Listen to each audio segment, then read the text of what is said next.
Bismillahirrahmanirrahim. Assalamualaikum warahmatullahi wabarakatuh.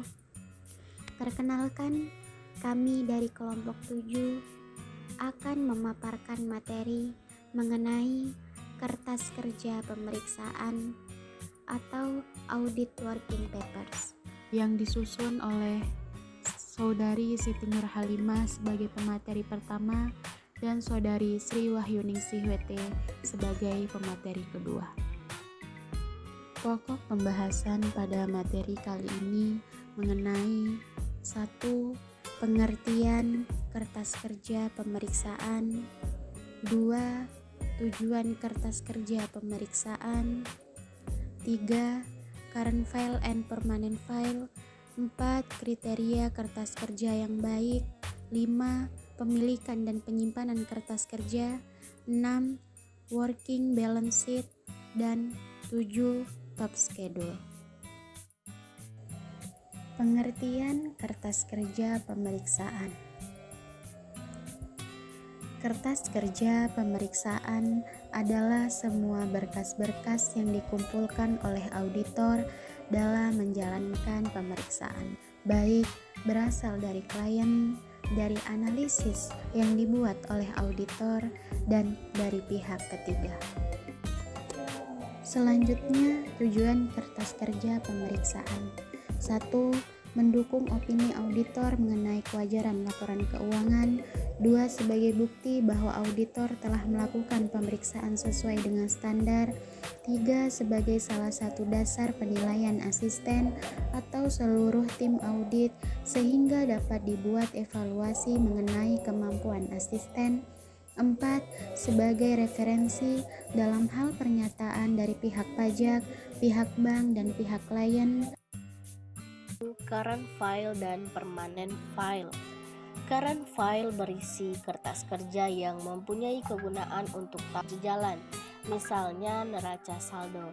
Yang kedua, permanent file berisi kertas kerja yang mempunyai kegunaan untuk beberapa tahun, misalnya akta pendirian.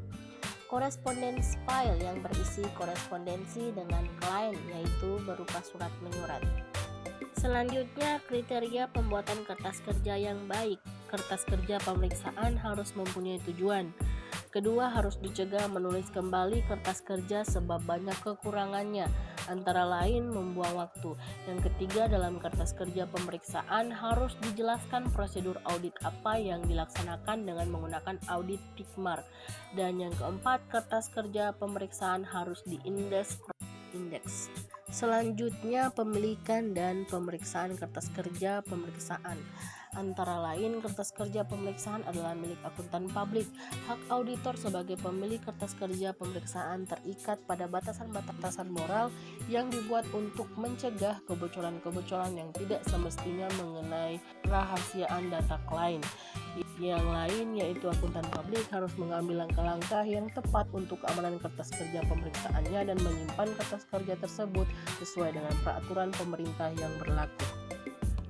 Selanjutnya, working balance sheet dan working profit and loss.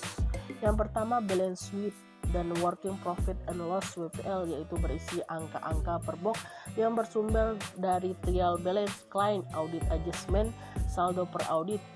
Yang kedua, setiap angka yang tercantum di WBS dan WPL akan didukung oleh angka-angka dalam top schedule.